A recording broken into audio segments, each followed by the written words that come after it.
Eto, punta naman tayo sa stereotypes ng mga Pinoy na nag-aasawa ng foreigner. Naka-experience ka ba na para kang ginudge? Kasi hindi Pinoy ang ginawa mo, kundi foreigner. Di ba merong parang template or default na sinasabi yung tao na ay may isa na naman pong kababayan natin ang naiahon. Oo nga, anong take mo dyan? Diba? Anong take mo dyan, Boss J? Ikaw, Madam Cha, kailangan ko rin pumarinig. Ako? Yun, anong take mo doon kapag meron tayong mga kapwang Pinoy? Parang gusto ko nasasabihin sabihin. pa. Kunwari, may makita. Ako, madalas ko naririnig to in general. Mga barkada, may tambay, tapos may maglalakad dalawa. Isa na naman pong Pilipina ang umahon sa kahirapan. Dahil Grabe. Naglalakad? Oo eh. Ang bastos naman. So pag ako naririnig ko yun, talagang tinatakel ko yun. Tinatakel ko yung gano'n. Tinatakel mo na wrestling? Tinatakel ko ng gano'n.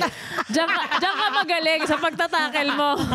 Tinatakel ko yung gano'n. Guys, wag gano'n. Kasi 2025 na. Siyempre, di ko naman kailangan i-explain yun. Di naman din ako papakinggan eh. Lalo na sa inyo parang baliktad. Kasi ikaw yung Filipino. Di ba? Yes. Parang iba kasi yung tingin eh. Di ba? Oh. Di ba dapat, baguhin na natin 2025, di ba dapat mas maging proud tayo? Kasi merong nagkakagusto sa ating ganito. Hindi, Parang mahal tayo nitong ganito. Oo.